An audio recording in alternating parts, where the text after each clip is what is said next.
Hello friends, welcome to Pramodini tutorial. आज आम +3 first year history honours core paper 2 रो मिसरीय सभ्यता विषय बा इजिप्ट सिविलाइजेशन विषय आलोचना करबा, जोटा कि आपण मानकर एग्जाम रे निहाती आसी पारे एवं आपण जदि एटा को मन ध्यान देगी शुणी थे तेबे एग्जाम रे आसीबा जे कोनोसी क्वेश्चन रो मध्ये सॉल्यूशन बाहर करि परिबे बा पेपर आपणकर बहुत भलो जाई परिबो। तो फ्रेंड्स, प्रथमे आमे मिसरीय मानकर कार्यकलाप और लिखन उपकरण विषय जानिबा। प्रथमे मिसरीय माने 24 अक्षर उद्भावन करथिले और से माने पापिरस वृक्षर पत्र रे लेखुथिले।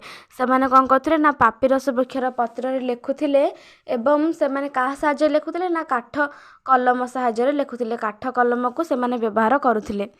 से माने साधारणतः अठा जल एवं पापिरस पत्रर वृक्ष को दलिकी बा वृक्षर पत्र को दलिकी कौन करथिले ना गोटे काली प्रस्तुत करथिले एवं ताको व्यवहार करथिले। मिसरीय माने राजा मानक पई पिरामिड प्रस्तुत करथिले। साधारणतः मिसरीय माने कौन करथिले ना राजा मानक पई पिरामिड प्रस्तुत करथिले। जेते बड़ राजा होइथिबो सेते बड़ पिरामिड प्रस्तुत करथिले। से माने राजा मानक पई खाली रे पिरामिड प्रस्तुत करनथिले। से माने पिरामिड प्रस्तुत करबा भितरे गोटे कारण थिला। सेमानकर कौन होथिला ना आत्मार पुनर्गमन विषय रे सेमानकर माने बहुत आगरु सेमाने कौन करथिले ना विश्वास रखुथिले कि आत्मार पुनर्गमन होची बोली। सेमाने भाबुथिले मनुष्य मरिगला परे मध्य तार आत्मा अलगा घाट छाड़ी आउ नुआ घाटे जाइरी मिसे ओ सेमाने कहथिले मनुष्य मरिगला परे मध्य ता आत्मा कौन होइथाय ना अमर होइथाय। सेमाने केवल राजा मानक पई ही पिरामिड प्रस्तुत करुथिले एवं समस्त राजा मानक भली मिसर रे आउ एक राजांकर मध्य पिरामिड प्रस्तुत होइथिला। सेही राजा को कौन कह जाउथिला ना फार खुपु बोली कह जाउथिला। मिसर रे तांको पई कौन होइथिला पिला माने ना सर्वबृहत पिरामिड प्रस्तुत होइथिला। सेडा माने भारतर सर्वबृहत पिरामिड बोली मध्य कह जाउथिला। सेडा गिजे ठारे स्थापन करा जाइथिला बा गिजे ठारे तांको पई निर्मित होइथिला। सेडा केते वर्ष पर जाई रहिथिला ना 2650 रे से पिरामिड टी आरंभ होइथिला। प्राय दीर्घ 20 वर्ष लागिथिला पिरामिड को बनेबा पई ओ 65 भरण जमी रे से पिरामिड टी तयारी होइथिला एवं 481 फुट थिला। उच्चता तार केते थिला ना 481 फुट। एही पिरामिड उच्चता रे विश्वर सर्वबृहत पिरामिड भाबरे परिचित थिला ओ हे गिजे ठारे कोन होइथिला ना निर्मित होइथिला। पिला माने से माने राजा मानक पई ही काहे की पिरामिड प्रस्तुत करथिले।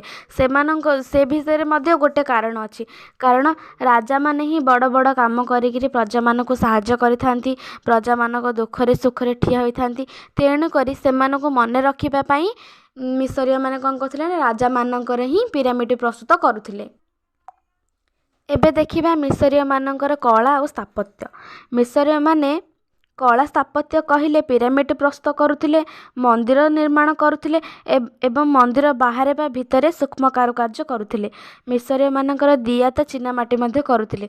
दियात चीनामाटी मीन्स कौन ना से माने कौन करथिले दियात चीनामाटी रे बा चीनामाटी रे कप तापरे हांडी माठिया इत्यादि कौन करथिले ना निर्मित करुथिले। एटा शॉर्ट क्वेश्चन रे आसी पारे। आपण माने मन रखंतु जे मिसर को केउ नदीर अवदान बोली कह जाउथिला। मिसर को नील नदीर अवदान बोली कह जाउथिला।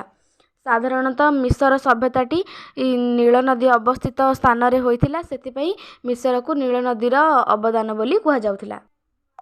मिसरीय माने कौन करथिले ना पिरामिड द्वार देश रे कौन करथिले ना एक कौतूहलिक मूर्ति स्थापन करथिले। ताको स्पिंजा बोली कह जाउथिला हैला। से मूर्ति कौतूहलिक मूर्ति माने कौन ना से कौतूहलिक मूर्तिर आकार थिला मणिसर मुंड ओ शरीर थिला सिंहर शरीर थिला ओ मणिसर मुंड थिला। एही स्पिंजा बहुत कौतूहलपूर्ण मूर्ति थिला ओ एहा ताके कौन करथिले ना पिरामिड द्वार देश रे बा बाहरे स्थापन करुथिले। उच्चता यार केते द्रघ्य थिला ना 120 थिला बेले द्रघ्य तार फुट माने उच्चताटा तार थिला 70 फुट। बेले बहुत बड़ बड़ माने सूक्ष्म कारुकार्य करथिले से माने पिरामिड द्वार देश रे। एटा शॉर्ट क्वेश्चन रे आसी ଆସିପାରେ। ଆପଣମାନେ ମନ ଧ୍ୟାନ ଦେଇ ଶୁଣନ୍ତୁ। ମିଶରୀୟମାନଙ୍କର ପ୍ରାଥମିକ ଆଦ୍ୟ ଇତିହାସର ନାମ କ'ଣ ଥିଲା? ଆଦ୍ୟ ଇତିହାସଙ୍କ ନାମ ଥିଲା ମେନିସ୍ ଥିଲା ହେଲା। ପ୍ରଥମେ ମିଶରୀୟମାନେ ପଶୁପାଳନ କରୁଥିଲେ ଏବଂ ପଶୁମାନଙ୍କୁ ସେମାନେ ଦେବତା ମନେ କରୁଥିଲେ ଏବଂ ପଶୁମାନଙ୍କ ଉପରେ ସେମାନେ କ'ଣ କରୁଥିଲେ ନା ଦେବତ୍ୱ ଆରୋପ କରୁଥିଲେ। ମିଶରୀୟମାନେ ଅନେକ ଦେବାଦେବୀକୁ ପୂଜା କରୁଥିଲେ ମଧ୍ୟ ସେମାନେ ଅନେକ ଦେବାଦେବୀ ମିନ୍ସ ତାଙ୍କେ 22 ଦେବାଦେବୀଙ୍କୁ ପୂଜା କରୁଥିଲେ। ସେମାନେ ଅନେକ ଦେବାଦେବୀଙ୍କୁ ପୂଜା କରୁଥିଲେ ମଧ୍ୟ ପଶୁପକ୍ଷୀଙ୍କୁ ମଧ୍ୟ ସେମାନେ ବହୁତ ପୂଜା କରୁଥିଲେ। ତ ସେମାନଙ୍କ ମଧ୍ୟରୁ କିଏ ଥିଲା ନା ଗାଈ, ମେଣ୍ଢା, ଛେଳି ଇତ୍ୟାଦି କ'ଣ ଥିଲେ ନା ସେମାନେ ଇତ୍ୟାଦିକୁ ସେମାନେ ପୂଜା କରୁଥିଲେ। ଏବଂ ସେମାନଙ୍କ ମଧ୍ୟରୁ ବଡ଼ କିଏ ଥିଲା? ବଡ଼ ସିବେକ୍ ଏବଂ ଅନୁବିନ୍ସ, ଏ ଦୁଇଟା ବଡ଼ ଥିଲେ। ଏ ଦୁଇଟାକୁ ଓଡ଼ିଆରେ କୁହାଯାଏ ଶୃଗାଳ ଏବଂ କୁମ୍ଭୀର। ସିବେକ୍ ମାନେ କୁମ୍ଭୀର, ଅନୁବିନ୍ସ ମାନେ ଶୃଗାଳ। ଏବଂ ତାଙ୍କର ଅତି ପ୍ରିୟ ଦେବତା କିଏ ଥିଲେ ନା ବିରାଡ଼ି। ବିରାଡ଼ିକି କ'ଣ କୁହାଯାଉଥିଲା ନା ପାଷାଣ ଦେବତା ବା ମାର୍ଜାର ଦେବତା ବୋଲି କୁହାଯାଉଥିଲା। ବିରାଡ଼ିକି ଏଇ ଦୁଇଟି ନାମରେ ଡକାଯାଉଥିଲା। ମିଶରୀୟମାନଙ୍କର ମୁଖ୍ୟ ଦେବତା ଥିଲେ ରା ଦେବତା। ମିଶରୀୟମାନେ ରା ଦେବତାଙ୍କୁ ସର୍ବସ୍ୱ କ୍ଷମତାର ଅଧିକାରୀ ବୋଲି ଭାବୁଥିଲେ ବା ବିଶ୍ୱବ୍ରହ୍ମାଣ୍ଡର କର୍ତ୍ତା ବୋଲି ଭାବୁଥିଲେ। ରା ଦେବତାଙ୍କ ହାତରେ ମିଶରୀୟମାନଙ୍କର ଜନ୍ମ ମୃତ୍ୟୁ ଲେଖା ଥିଲା ଏବଂ ସେମାନେ ତାଙ୍କୁ ଜନ୍ମ ମୃତ୍ୟୁର କର୍ତ୍ତା ବୋଲି ମଧ୍ୟ କହୁଥିଲେ। ରା ଦେବତାଙ୍କର ପୁତ୍ର ଥିଲେ ଓସିରିସ୍ ଓ ତାଙ୍କ ସ୍ତ୍ରୀ ଥିଲେ ଇସିସ୍। ରା ଦେବତାଙ୍କର ପୁଅ ଥିଲେ ଓସିରିସ୍ ଓ ତାଙ୍କ ସ୍ତ୍ରୀ ଥିଲେ ଇସିସ୍। ଏହାକୁ ମିଶରୀୟମାନେ କ'ଣ କହୁଥିଲେ ନା ଏହାଙ୍କୁ ଦେବାଦେବୀ ଭାବରେ ପୂଜା କରୁଥିଲେ। ସେଠାକାର ମୁଖ୍ୟ ଦେବାଦେବୀ ଥିଲେ ଓସିସ୍ ବା ଇସିରିସ୍। ମିଶରୀୟମାନେ ବହୁ ଦେବାଦେବୀଙ୍କୁ ପୂଜା କରୁଥିଲେ ମଧ୍ୟ ତାଙ୍କର କ'ଣ ଥିଲା ନା ଏକ ଦେବତ୍ୱ ଥିଲା। ସେମାନେ ଗୋଟିଏ ଦେବତାଙ୍କ ଉପରେ ଆସ୍ଥା ସ୍ଥାପନ କରୁଥିଲେ ବା ଗୋଟିଏ ଦେବତାଙ୍କ ଉପରେ ସେ ସମସ୍ତ ଭାରସାମ୍ୟ ଅଜାଡ଼ି ଦେଉଥିଲେ। ଏକମାତ୍ର ଦେବତା ଥିଲେ ସୂର୍ଯ୍ୟ ଦେବତା, ଯାହାକୁ ଆଟନ୍ ଦେବତା ବୋଲି କୁହାଯାଉଥିଲା ହେଲା। ତାଙ୍କେ ଭାବୁଥିଲେ ଆଙ୍କେ ହେଉଛନ୍ତି ସୃଷ୍ଟିକର୍ତ୍ତା ହେଲା। ତ ଆଟନ୍ ଦେବତାଙ୍କୁ ତାଙ୍କେ ତାଙ୍କର ମୁଖ୍ୟ ଦେବତା ଥିଲେ ବା ଏକ ଦେବତ୍ୱ ଥିଲା। ଏକ ଦେବତ୍ୱ ଭାବରେ ତାଙ୍କେ ଆଟନ୍ ଦେବତାକୁ ସ୍ମରଣ କରୁଥିଲେ। ସୂର୍ଯ୍ୟ ସ୍ତୁତି ପୁସ୍ତକକୁ ସେମାନେ ପୂଜା କରୁଥିଲେ ଓ ତାଙ୍କର ବିଶ୍ୱାସ ଥିଲା ସୂର୍ଯ୍ୟ ଦେବତା ହିଁ ଦିନ କରନ୍ତି ଓ ଅସ୍ତ ହୁଅନ୍ତି। ଅନ୍ଧାର ମାଡ଼ି ଆସିଲେ ସେ ଅସ୍ତ ହୋଇଯାଆନ୍ତି। ପୃଥିବୀର ସବୁଠୁ ବଡ଼ ଦେବତା ଭାବରେ ମିଶରୀୟମାନେ ସୂର୍ଯ୍ୟ ଦେବତାଙ୍କୁ ତାଙ୍କ ସ୍ଥାନ ଦେଇଥିଲେ। ସୂର୍ଯ୍ୟ ଦେବତାଙ୍କୁ ସ୍ଥାନ ଦେଇଥିଲେ ବା ପୂଜା କରୁଥିଲେ ଓ ସେମାନେ ସୂର୍ଯ୍ୟ ଦେବତାଙ୍କୁ ଖାଲିରେ ପୂଜା କରୁନଥିଲେ। ସେମାନେ ସୂର୍ଯ୍ୟ ଦେବତାଙ୍କ ଉପରେ ଏକ କାଳ୍ପନିକ କଥାବସ୍ତୁ କହିଯାଇଛନ୍ତି। ସେମାନେ କ'ଣ କହିଛନ୍ତି ନା ସୂର୍ଯ୍ୟ ଦେବତାଙ୍କୁ ଧର୍ମର ଦେବତା ବୋଲି ସେମାନେ ଭାବୁଥିଲେ ବା କହୁଥିଲେ। ସୂର୍ଯ୍ୟ ଦେବତା ଆକାଶରେ ରହି ମନୁଷ୍ୟର ସୁକର୍ମ ଓ କୁକର୍ମ ବିଷୟରେ ଜାଣିଥାନ୍ତି ଓ ସେହି ହିସାବରେ ସେ ତାକୁ ଶାସ୍ତି ଦିଅନ୍ତି ବୋଲି ମଣିଷମାନଙ୍କର ବିଶ୍ୱାସ ଥିଲା। ଏହି ଦୃଷ୍ଟିରୁ ସୂର୍ଯ୍ୟଙ୍କୁ ମିଶରୀୟମାନେ ଇଷ୍ଟ ଦେବତା ଭାବରେ ଗ୍ରହଣ କରିଥାନ୍ତି। ମିଶରୀୟମାନେ ଏକସ୍ୱରବାଦୀ ଥିଲେ ଓ ସୂର୍ଯ୍ୟ ସ୍ତୁତିକୁ ପୂଜା କରୁଥିଲେ ବା ମୁଖ୍ୟ ଭାବୁଥିଲେ ଓ ସୂର୍ଯ୍ୟ ଦେବତାଙ୍କୁ ସେମାନଙ୍କର ଆଟନ୍ ଦେବତା ବୋଲି ସେମାନେ କହୁଥିଲେ। ତାପରେ ନେକ୍ସଟ ହେଡ଼ଲାଇନ୍ ଆସିଲା ଆମର ମିଶରୀୟମାନଙ୍କର ବିଜ୍ଞାନ। ମିଶରୀୟମାନଙ୍କର ବିଜ୍ଞାନ କହିଲେ ସେମାନଙ୍କର ଜ୍ୟୋତିର୍ବିଜ୍ଞାନ ଉପରେ ଜ୍ଞାନ ଥିଲା ଓ ସେମାନେ ମୁକ୍ତ ଆକାଶକୁ ଦେଖି ବର୍ଷା, କୁହୁଡ଼ି, ଯାହାବିର ବି ସଙ୍କେତ ଦେଇପାରୁଥିଲେ। ଆକାଶରେ କେତେବେଳେ ଚନ୍ଦ୍ରଗ୍ରହଣ ବା ସୂର୍ଯ୍ୟପରାଗ ଲାଗିବ ସେ ବିଷୟରେ ମଧ୍ୟ ସେମାନେ କ'ଣ କରୁଥିଲେ ନା ଜାଣିପାରୁଥିଲେ।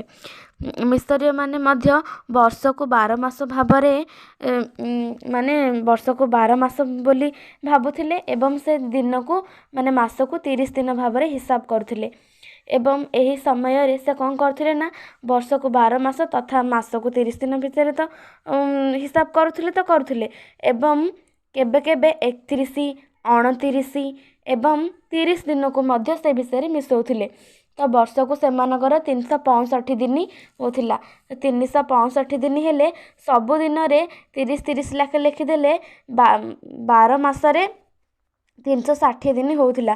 ତ ଆଉ 5 ଦିନ ସେମାନେ କ'ଣ କରୁଥିଲେ ନା ଖୁସିର ଛୁଟି ବୋଲି ଭାବି ସେମାନେ କ'ଣ କରୁଥିଲେ ନା ଭୋଜି ଭାତ କରି ମିଳାମିଶା କରି ଅନ୍ୟ ଜଣକୁ ଅନ୍ୟ ଜଣକୁ କ'ଣ କରୁଥିଲେ ନା ସ୍ନେହ ଆଦର ସବୁ ବାଣ୍ଟୁଥିଲେ। ସେମାନେ ଯେତେବେଳେ ସବୁ 30 ଦିନ ବିଷୟରେ ଭାଗ କରିଦେଉଥିଲେ 12 ମାସକୁ। ତାପରେ ସେମାନେ କ'ଣ କରୁଥିଲେ ନା ଯେତେ ଆଉ 5 ଦିନ ଯେଉଁ ବଞ୍ଚୁଥିଲା ସେଇଟା ତାଙ୍କେ ଖୁସିର ଛୁଟି ବୋଲି ଭାବି ସେମାନେ ସବୁ ମାନେ ସ୍ନେହ ଆଦର ବଣ୍ଟନ କରୁଥିଲେ। ତାପରେ ଆସିଲା ମିଶରୀୟମାନଙ୍କର ସାହିତ୍ୟ। ମିଶରୀୟମାନେ କ'ଣ କ'ଣ ଲେଖି ଯାଇଛନ୍ତି ହେଲା। ମିଶରୀୟମାନେ କେତେକ ବହି ମଧ୍ୟ ଲେଖିଥିଲେ। ତା ଭିତରୁ ସେସବୁ ଥିଲା ମୁକ୍ତ ପ୍ରବେଶର ପଥର, ମୁକ୍ତ ବ୍ୟକ୍ତିର ପୁସ୍ତକ, ସୂର୍ଯ୍ୟ ଦେବତା, ଆଟମ ଦେବତା ଯାହାକୁ କୁହାଯାଏ, ଏସବୁ ଥିଲା ମିଶରୀୟମାନଙ୍କର ମୁଖ୍ୟ ପୁସ୍ତକ। ଏବଂ ଏସବୁ ଛାଡ଼ିଦେଲେ ଆହୁରି ମଧ୍ୟ ପୁସ୍ତକ ଲେଖିଛନ୍ତି ମିଶରୀୟମାନେ। ସେ ଭିତରୁ କ'ଣ ହେଲା ନା ବାଗ୍ନିକୁଶଙ୍କର କାହାଣୀ, ଭାଗ୍ୟହୀନ ରାଜକୁମାରଙ୍କର କାହାଣୀ, ସିନ୍ଧୁଭର କାହାଣୀ, 2 ଯମଜ ଭ୍ରାତାଙ୍କ କାହାଣୀ, ଭଗ୍ନ ଜାହାଜର ନାବିକର କାହାଣୀ ଇତ୍ୟାଦି ଇତ୍ୟାଦି। ତାପରେ ନେକ୍ସଟ ପଏଣ୍ଟ ଅଛି ମିଶରୀୟମାନଙ୍କର ଶିଳ୍ପ ଓ ବାଣିଜ୍ୟ। ଶିଳ୍ପ ବାଣିଜ୍ୟ କ୍ଷେତ୍ରରେ ମିଶରୀୟମାନେ ବହୁତ ବଡ଼ ଅବଦାନ ଥିଲା। ମିଶରୀୟମାନଙ୍କର ବହୁତ ବଡ଼ ଅବଦାନ ଥିଲା ଓ ପୃଥିବୀର ପ୍ରଥମ ମାଟି ପାତ୍ର ନିର୍ମାଣକାରୀ ଭାବରେ ପ୍ରଥମେ ମିଶରୀୟମାନେ ପରିଚିତ ହୋଇଥିଲେ। ମିଶରୀୟମାନେ ଜମି ଚାଷ କରୁଥିବା ସମୟରେ କାଠ ଲଙ୍ଗଳ ବା ଲଙ୍ଗଳର ବ୍ୟବହାର କରୁଥିଲେ ଓ ପ୍ରଥମେ ମିଶରୀୟମାନେ ହିଁ ଡାକ ସେବା ଆରମ୍ଭ କରିଥିଲେ।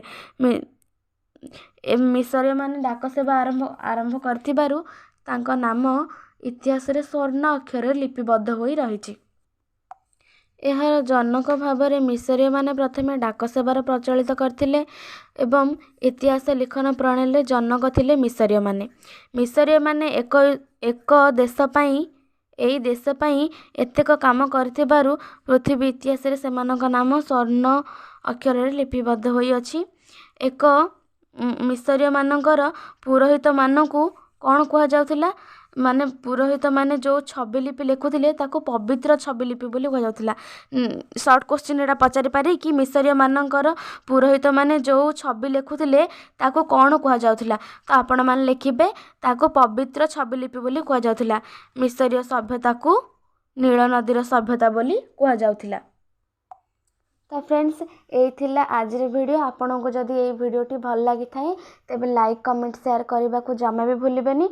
ଆଉ ଏପରି ଲାଟେଷ୍ଟ ଭିଡ଼ିଓ ଦେଖିବା ପାଇଁ ଆପଣମାନେ ମୋ ଚ୍ୟାନେଲକୁ ସବସ୍କ୍ରାଇବ୍ କରନ୍ତୁ ଓ ପାଖରେ ଥିବା ବେଲ୍ ଆଇକନ୍କୁ ପ୍ରେସ୍ କରି ଅଲ୍ ନୋଟିଫିକେସନ୍ରେ ସେଟ୍ କରିଦିଅନ୍ତୁ, ଯାହାଫଳରେ କି ମୁଁ ଯେତେବେଳେ ବି ନୂଆ ନୂଆ ଭିଡ଼ିଓ ବନେଇବି ଆପଣଙ୍କ ପାଖରେ ସର୍ବପ୍ରଥମେ ନୋଟିଫିକେସନ୍ ପହଞ୍ଚି ପାରିବ।